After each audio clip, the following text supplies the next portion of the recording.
Hey everybody, Rachel here with the Charlotte Mason Plenary. I'm here with Sarah Collins of the Homeschool OT. And say hi, Sarah. Hello. We're excited that you are teaching a class at the Charlotte Mason Co-op this semester, and it's called Executive Functioning Skills for Teens. So, Mhm. um, I have so many questions and lots of good thoughts. So, Throw my first of way. all, I'm ready. just tell us a little bit about yourself and about your business and how you helped homeschoolers over the years. Just tell us a little bit about yourself.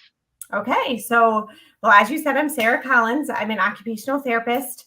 I worked for several years as an occupational therapist in several different settings. So, with kids, with older adults, in and out of homes, in rehab settings, just kind of all over.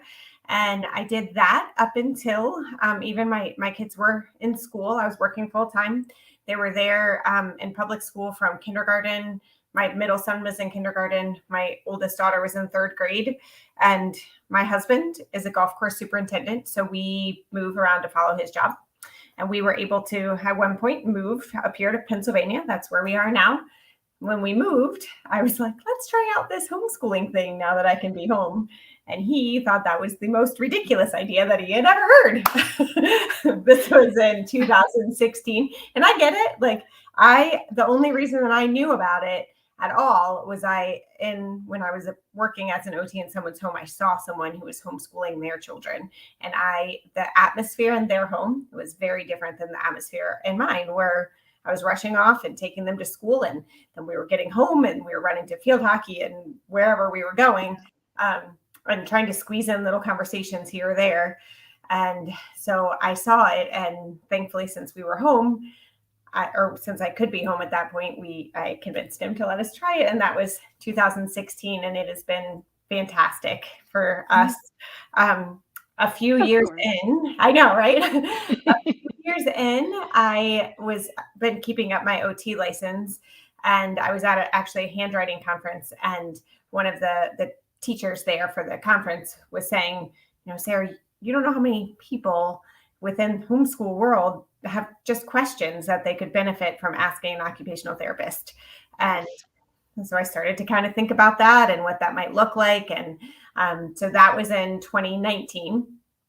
And homeschool OT kind of blossomed from there, And where, here you are. and here I am. So some of my favorite things to talk about, one is executive functioning, which is hence this course. I also love handwriting is another one where a lot of people really come and talk to me about, why do we need to handwrite? What is an issue with handwriting? Why is this not happening? And for my kiddo. And then I love any and all things sensory. So I have worked with a lot of people on that as well. You have helped a lot of homeschool families over the year, and we're super excited, Me um, too. and and thankful that you're here with us at the Charlotte Mason Plenary. So tell us about this course in particular. First of all, tell us what executive functioning skills are, why we need them, why teens need them, Yeah. and then we'll talk about the course.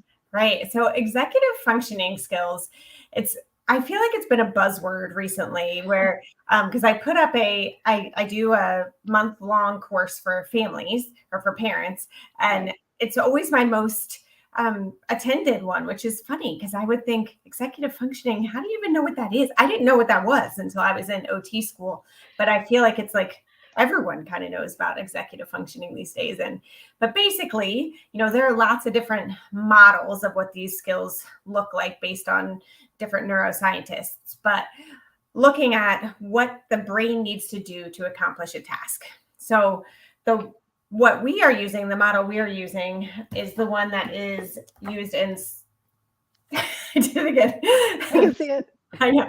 Smart but Scattered Teens, also in the Smart but Scattered original book. And these Richard Guar and Peg Dawson, they're actually fantastic. I've had a lot of back and forth with them. But they break executive functioning down into 11 subsets. So talking about response inhibition. So when your phone goes off in the middle of a live, do you alert over here? Or are you paying attention here? Working memory, emotional control, sustained attention, organization, your flexibility of thought, planning, time management, persistence, and then metacognition, which is self-evaluation. Right. So what we're going to do is kind of break them down a little bit for everybody, for all the teens. Now, the reason that teens need this so much is these skills, they develop across the lifespan. So even some things like emotional control, you start to learn that a little bit as infants and toddlers, right. Response inhibition, right? The same thing, if you touch a oven and it's hot, you're not going to touch it again because you've learned from that. Now you're going to inhibit that response of, oh, I see this tea kettle and I want to touch it right away.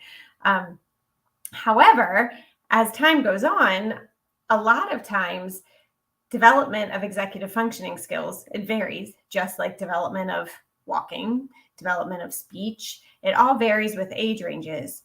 But we as a nation and society often start to ask for more and more of the organization, sustained attention, time management skills, planning, and prioritization. We ask for these skills earlier than what some of our kids are able to do. So it's really important for us to find that match of, okay, what are the skills? What does the activity need, or the occupation? That's, I'm an OT, that's what that is. What does that specific activity need? What skills? And what does my kid have? And how do we find that balance? So that's what we're going to talk through in the group or in the class with those teens. So, and it comes down to like skills, correct me if I'm wrong, but it comes down to skills that teens and adults need.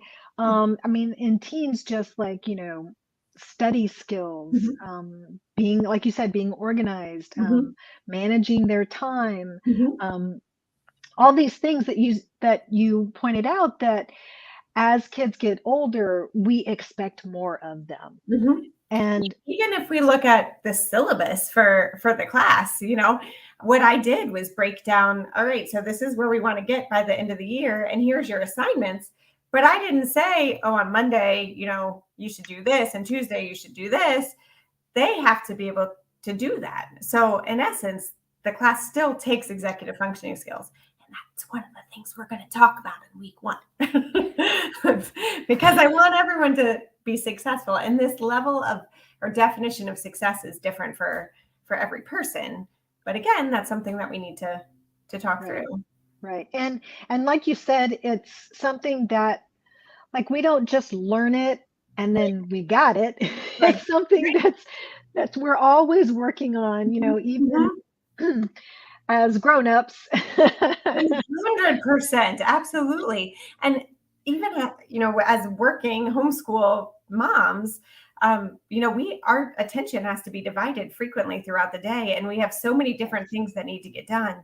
If we can't prioritize them and plan out how long something's going to take, use our time management skills well, then we're struggling ourselves. So that's part of the reason why I have parent reading to go along with the children or teenagers' work. Yes. And I love that because, all of most of our courses are, the registration fee is per family, not per student. And so, like, you have 2 teenagers, then both of them can take it. But I also love that moms can sit in, do the readings, learn a little bit about ourselves and our own executive functioning skills, and improve on our own skills that way.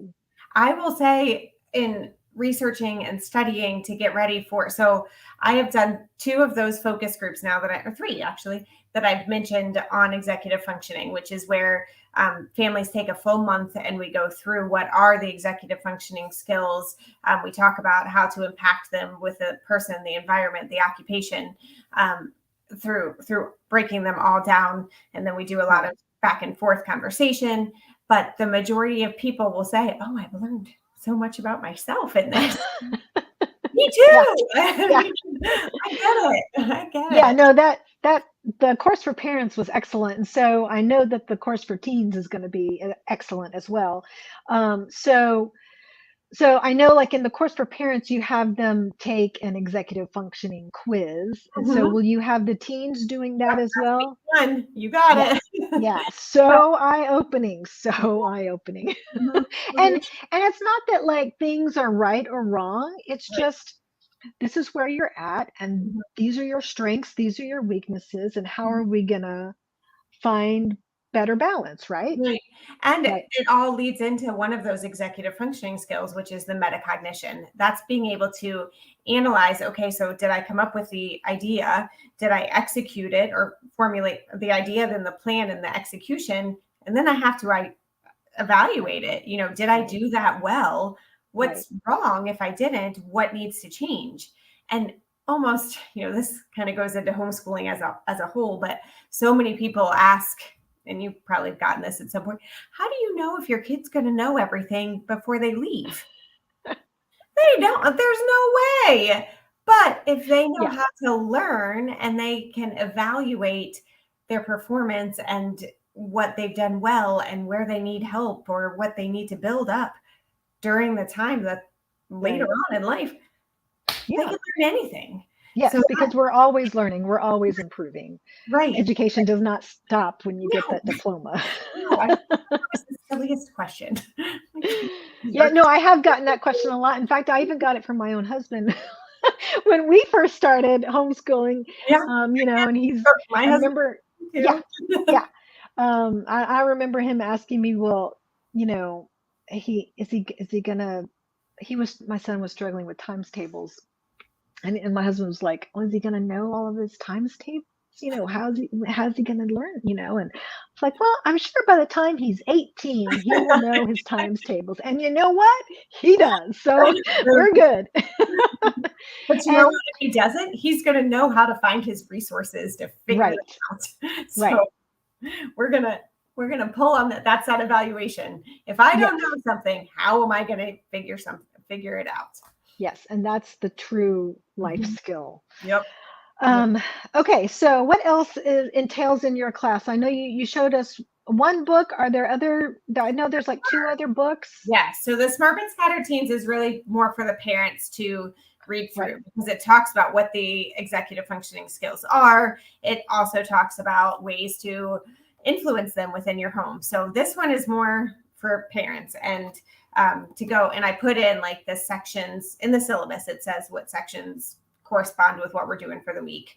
But for the kids, teenagers, we have this executive functioning workbook for teens and it's broken down in the syllabus as to what we're doing when, but it has really different activities. It has talking about like, so here's improving your working memory, which is one of the executive functioning skills, and it's practicing it at home. So you'll practice it the week before the we meet, and then our classes are really going to be designed where I'm going to talk a little bit more about, we're just going to use this example, talk a little bit more about working memory, play some games with working memory, and talk about what did you do well? What did you not do well? Okay, so if you're struggling in this area, how does that impact your life?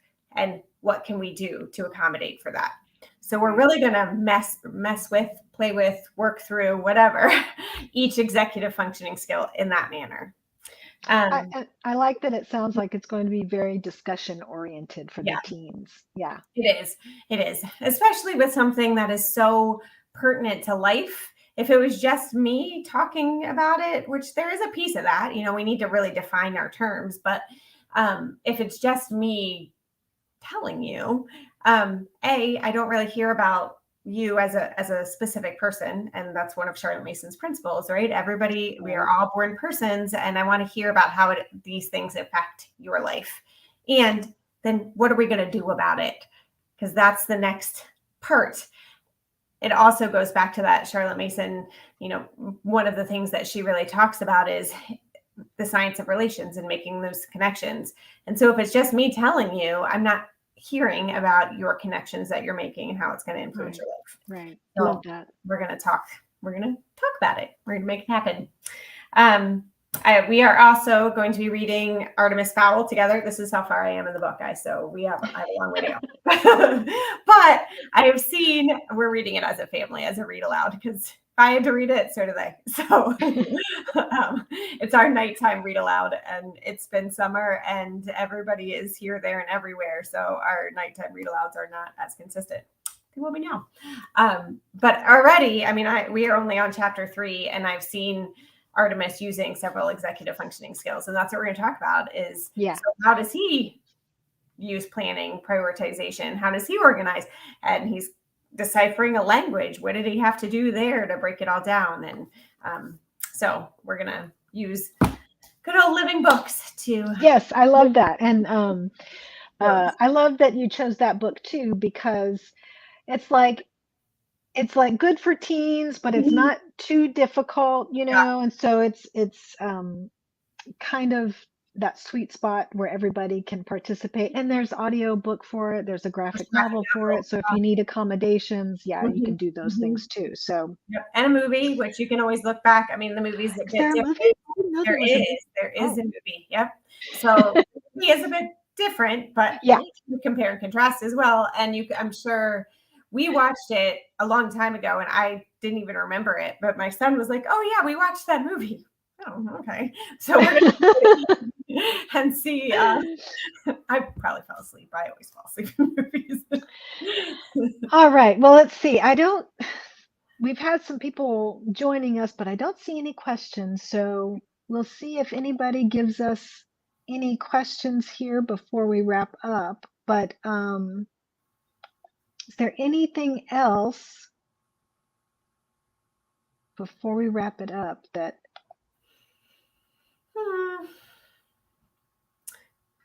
Not that I. well, I know it's going to be a great class, and you've already got a good group of teens signed up. So we know there's going to be good discussions, and you know, we actually were talking about that, you know, right before we went live, that I believe there's 8 or 9 in there right now. I'd have to go back and check, but I don't really want to add too many more in. So if you are thinking about it, do it, because I want us to be able to really have these discussions and to be applicable. And some of the games and stuff that we're doing, you know, if it gets too big, we would lose our intimacy. So so take your spot. Yeah, definitely. And I mean, classes start in like 10 days or something. It's crazy. It's like we're already here. It's like, where did the summer go? But yeah, so definitely get your spot, sign up for Sarah's class, and you know, you'll learn so much, your teen will learn so much, and we're just so excited and thankful that you're joining us and bringing your expertise and your help to all of our families. So I'm really excited too. It's going to be great. Yeah. All right. Thank you so much, Sarah. And I put the link in the comments so y'all can go check out Sarah's course and sign up, and we'll see you in the co-op. All right. Sounds good. Thank you.